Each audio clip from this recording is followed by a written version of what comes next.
Di saat strategi marketing lain komit banget buat ngeyakinin orang buat buruan beli, strategi marketing yang satu ini malah bener-bener kebalikannya. Yap, lupain dulu sejenak soal strategi hard selling atau bahkan soft selling. Karena strategi satu ini bener-bener beda dan malah bisa gue bilang ekstrim. But, walau rada bikin ngeri, strategi yang satu ini dijamin bisa ngasih sejumlah benefit. Mulai dari customer engagement, ningkatin brand trust, sampai ke customer loyalty. Di video ini, gue bakal bahas lengkap-lengkapnya soal strategi nyentrik ini. So, just keep watching!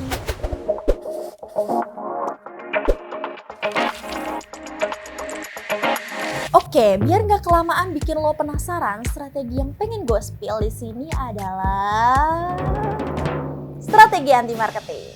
Sebetulnya sih ya, anti-marketing ini bukan strategi yang baru-baru amat di ranah marketing. Tapi ya, kayaknya emang belum banyak aja tuh brand yang kelihatannya berani buat nerapin strategi ini. Kenapa? Karena kayak yang gue bilang tadi, strategi ini tuh rada-rada ekstrim gitu guys. Soalnya strategi marketing ini tuh bener-bener ngacu ke segala sesuatu yang bertolak belakang sama marketing konvensional.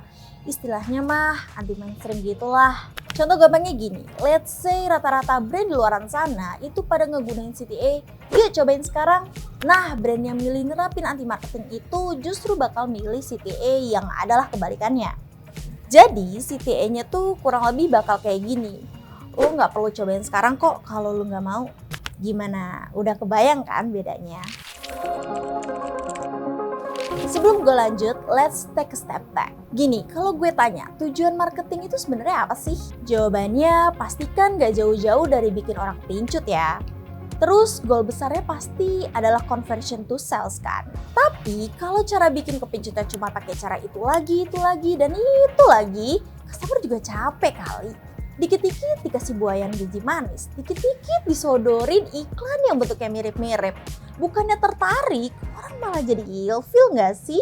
Nah, makanya di situasi ini kita jadi perlu ngelirik strategi anti marketing. Soalnya ketika diterapin dengan tepat, strategi ini tuh justru bisa ngasih kita sederet keuntungan loh. Pertama, ini tuh bisa ningkatin brand trust alias kepercayaan ke satu brand. Misalnya ketika lo berani ngomong kalau produk lo bukan buat semua orang, atau lo berani pasang klaim, love it or hate it. Sebetulnya secara nggak langsung tuh lo lagi nyiptain persepsi sebagai brand yang jujur loh. Hasilnya customer bisa makin percaya deh. Kedua, anti-marketing ini juga bisa bikin brand lo lebih gampang menarik perhatian, khususnya ke kalangan Gen Z dan milenial yang udah capek sama gaya-gaya marketing jadul. Not to mention, mereka ini kan kelompok customer yang udah pada pintar-pintar dan kritis ya.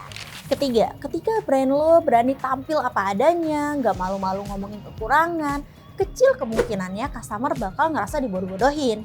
Alhasil ya brand lo jadi bakal kerasa lebih otentik, reliable, relatable, dan deket sama customer.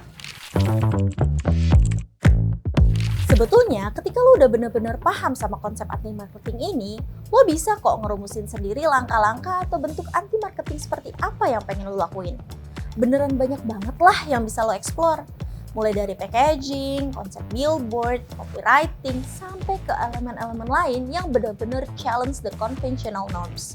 Nah, biar lo makin kebayang, gue share aja lah beberapa study case yang udah terbukti works. Flashback ke 2011 lalu, Patagonia ngerilis satu iklan yang gede banget di The New York Times. Tepatnya di momen Black Friday. Tapi bukannya nyuruh orang pada beli, iklan ini justru bertuliskan "Don't buy this jacket" dengan foto salah satu produk best selling mereka. Intinya sih lewat iklan itu Patagonia pengen ngajakin orang-orang buat jadi lebih mindful pas belanja. Isi pesannya pun jelas. Kalau benar-benar butuh ya lo boleh beli. Tapi kalau enggak, silakan deh mikir dua kali. Soalnya biarpun klaim produknya itu sustainable, proses produksinya tetap aja ngasilin dampak lingkungan juga. Soal hasilnya, wah langkah Patagonia ini beneran ngasih impact yang gokil banget sih.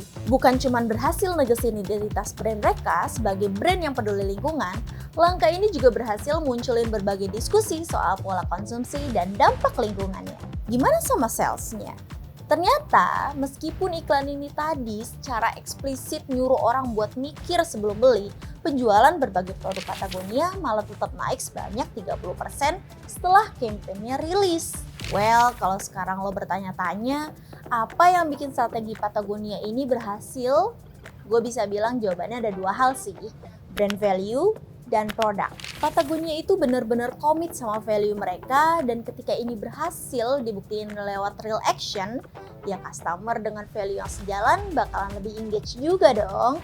Terus soal produk, dengan bikin iklan tadi, mereka tuh secara nggak langsung mau bilang, produk gue durable loh, jadi lo nggak perlu sering-sering beli kok. Atau kalau mau punya produk yang durable, ya produk ini cocok buat lo. Jualannya sih produk air minum, tapi namanya, visualnya, tampilan produknya, sampai copywritingnya kagak ada mirip-miripnya sama bayangan kita soal air minum. Kurang anti mainstream apa coba? Nah, usut punya usut, mereka ini tuh emang ngaku sendiri guys di websitenya kalau mereka tuh benci banget yang namanya corporate marketing. Makanya overall brand identity mereka ya kayak gitu, rebel abis. Apalagi at the same time mereka tuh kesel banget sama sampah plastik. Therefore minuman mereka ya dikemasnya pakai kaleng gitu. Well, kalau kata VP of Marketingnya, satu hal yang bisa menjadi kekuatan brand itu adalah ketika brand lo bisa beneran bikin orang-orang ketawa. Bukan semata karena brand lo lucu, tapi lebih karena brand lo itu mampu nyuguhin pengalaman komedi sejati. Misal Liquid Death itu doyan banget bikin konten nyeleneh, satir, atau sarkas. Terus yang gak habis pikir, mereka juga pernah bikin campaign berhadiah jet tempur, tapi gak dikasih pilot. Kocak banget sih. For fast, it's simple. Ketika lo bisa bikin orang lain ketawa, besar kemungkinan mereka bakal tertarik buat nyobain produk lo. Burger King pernah ngeluarin campaign super nyeleneh di mana mereka nampilin makanan yang udah berjamur. Buset, emang ada tuh orang yang jadi kepengen makan abis ngeliat iklannya? Yang ada malah jadi nggak nafsu makan gak sih? Tapi ini seriusan kejadian loh pas 2020 lalu, tepatnya tuh lewat campaign BK yang bertajuk The Moldy Whopper. Iklannya sih simple, bentuknya cuma video timelapse yang isinya tampilan burger mereka yang didiemin selama 34 harian sampai akhirnya berjamur gitu. Lewat iklannya mereka tuh pengen nunjukin komitmennya soal penggunaan bahan-bahan alami dengan menghilangkan pengawet buatan. Ibaratnya mah, gue beda nih cuy sama fast food lain. Hasilnya ya of course viral lah, diomongin di mana-mana. Campaign ini juga menuai pujian loh. Gak cuma naikin sales sampai 14%, campaign ini juga menang penghargaan yang ini. Cihuy.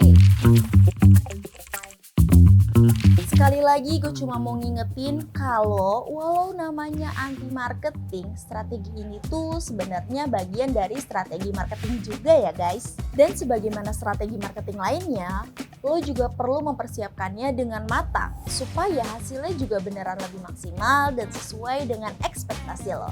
Lo bisa consider baik-baik tuh apakah nantinya strategi anti marketing lo itu tetap sejalan sama value brand lo. Terus apa sih strong message di baliknya dan kejujuran seperti apa sih yang memang patut lo sampaikan. Intinya ya jangan sampai ikut-ikutan doang lah. BTW gue jadi kepo nih, kira-kira brand lo pada berani nggak nih buat pakai strategi ekstrim satu ini? Coba komen ya. Dan sekian dulu penjelasan gue. Thank you for watching and see you on the next video. Dadah!